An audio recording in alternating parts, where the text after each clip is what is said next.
Hey everyone, it's Chris here from Everyday Survival Gear. Today I'm just going to show you how to do a spring bypass on a flashlight. Pretty basic modification, probably the easiest one that you can do on a flashlight. I'll take you through step by step. The tools that you'll need are obviously a soldering iron, maybe a pair of pliers, the little nippet ones just to pull apart the wire sheath, screwdriver, and if you watch my last video, tweezers that come in handy, like the jewelry tweezers. And maybe just something to hold the driver. You don't really need that, that's not a necessity, but if you've got that, that's going to make it a little bit easier. Sorry for the darkness in my room, I don't know what's going on with the lighting. It's only like 5:30 and I can't even get any proper light, and I've got two sets of lights on. But hopefully this video will come out better when I change the sensors on the camera. Alright, thanks guys, let's get started. Okay guys, hopefully that's enough light. So let's get started. I'm going to be doing the spring bypass on my Thorfire S70. First of all, you pull off the tail cap.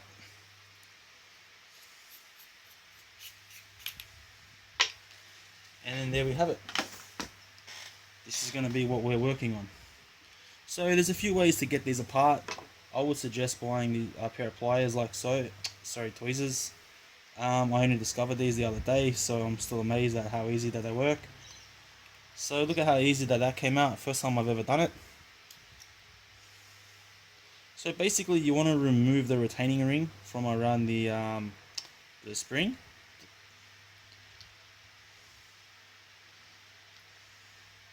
I think I kind of like met mine out of shape, right?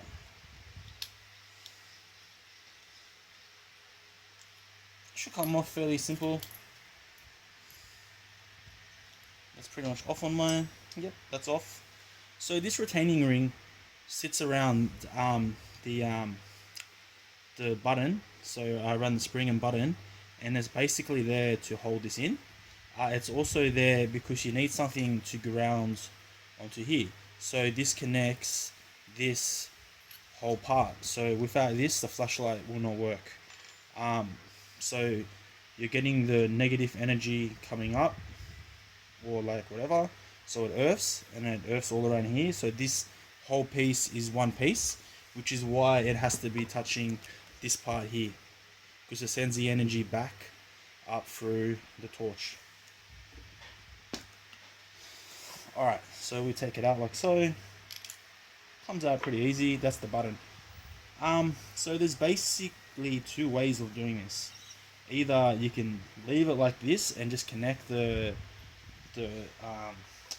cable from the top to the bottom, which is pretty much the easiest way, or you can unsolder this and then drill a hole through the middle, which is fine, you can do that, and send the cable through. You can either drill a hole through the middle, or maybe you can drill a hole through the side here.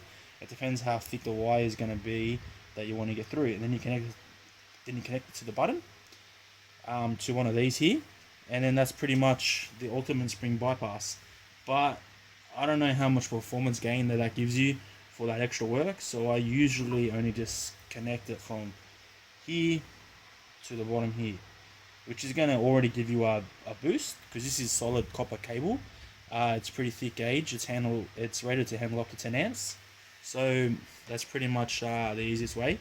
Yeah, so you can use any sort of cable that you like. I would suggest the thickest gauge that you can get around there. Doesn't have to be like super thick like what I'm using, but anything that can handle the current.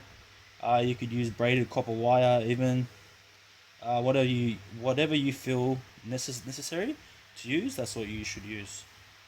So basically, there's a million ways that you can do this. So once you find your own way, you can stick with that. You can either send it straight through, straight down, but obviously this is a little bit too thick, it doesn't fit. So I want to try and wrap mine around. I've probably got a little bit too long cable, but that doesn't really matter. So you kind of want to bend it like so. My cable isn't the easiest to handle because it is pretty thick. So basically like so. And then I like to put mine through the top somewhere, just so it kind of tucks underneath, kind of like so, and then down the bottom too.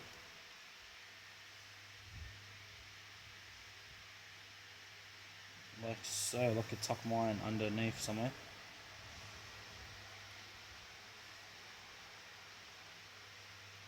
So pretty much, that's pretty much it, just there. You can see that my cable is sticking out a little bit too much. I could actually make it a little bit tighter, do it around another time. But with this thicker cable, it starts to become a bit of a hassle.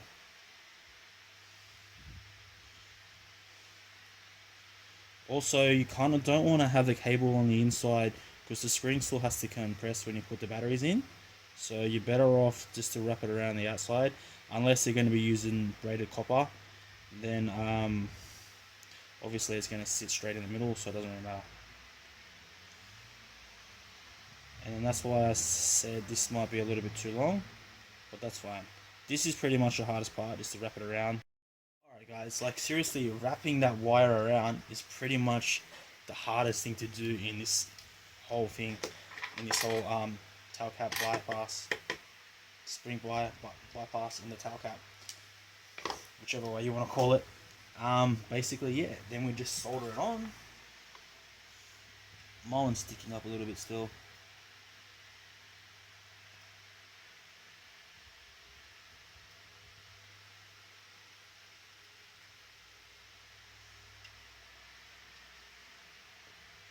I'm going to push mine down once it's fully done. The wire. So you got to solder down both ends, obviously. Make sure you use enough solder that it's pretty strong. Especially the thicker the wire that you use.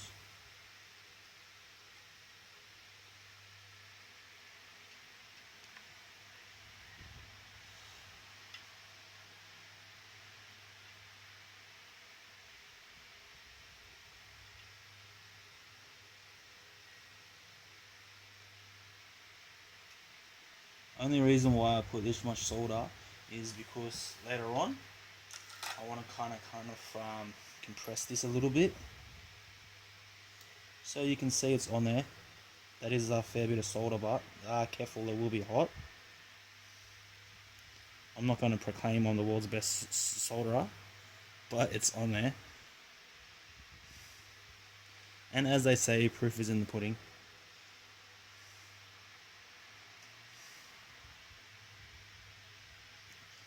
So I kind of want mine like that. Now we just reassemble the tail cap.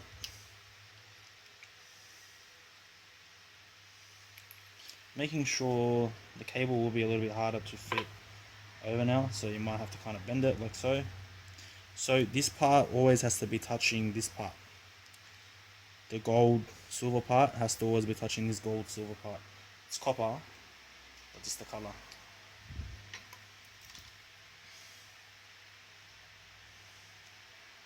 And we tighten the retaining ring back up.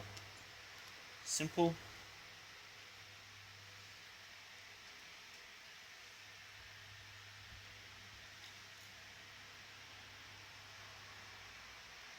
Like so. Not even enough light here for me to see inside.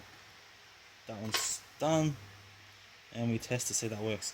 See, because I got the spring on the outside, sorry, the cable on the outside of the spring, I can still compress the spring. So when the batteries go in, it should work good. Now we'll try it. Compress, baby. Now we'll see if it works. Turn it on like so, and you can see it's working. So this is about 4,000 lumens, so it's going to be really bright. Low, or moonlight low. That's a medium. Oh, I guess low, medium, high, and this is turbo. So you can see how bright that this flashlight is. It's obviously pulling a lot of current through the tail cap. I can already feel now that from that spring bypass I'm getting a lot more power out of it, because I can feel a lot more heat at the front. It's actually really hot.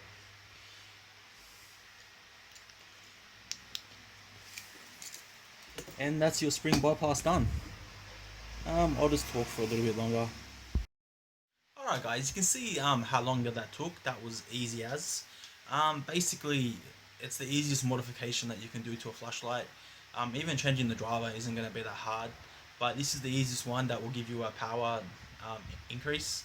So as I've already said, the tools, you need the solder, pliers. Trust me, buy a set of those tweezers. They're cheap on eBay, like $2. It's gonna save you that much time.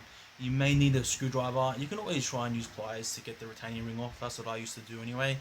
Yeah, and a solderer. So basically, yeah, you just want to remember to make sure all the metal pieces are kind of in sync and touching on the towel cap. If you want that little bit of extra power, unsolder the towel cap if you feel confident to do it, and then drill through the middle and bring the wire out, and then connect it straight to the one of the terminals on the switch. So basically, it's so easy. Like anyone can do it. Just practice, and practice makes perfect. Always, as anything, like we've all ruined stuff before trying to fix things, so it doesn't really matter. Like I think how much are those buttons? This one might be a little bit more expensive because it handles so much current. But if you're only going to be doing it on a Convoy C8, those buttons are like a couple dollars only. So you know, like if you break it, you break it. But I'm sure you'll be fine. Just they say not to have the solder up too high, but I've actually got mine on 450 degrees. But I don't leave mine pushed against the board for too long, as you've seen. Use the amount of solder that you feel confident using. I did use a lot of solder on the top. You could use less than that, but you know it's gonna hold now because I do have days where I kind of drop my torches. I'm a bit rough on them. And anything else, if you want to know anything, you can find me on Budget Life Forum, the same name as my YouTube, Everyday Survival Gear, or leave a comment and I'll get back to you as soon as I can. But pretty much we're always pretty helpful people on Budget Life Forum, great people. So come past and check out people's threads. There's a lot more people that know a lot more than me. So yeah, guys. As always, thanks for watching. Like it and subscribe. Hope you like the video. Something different, something a bit more educational than my usual. Thanks for watching, guys.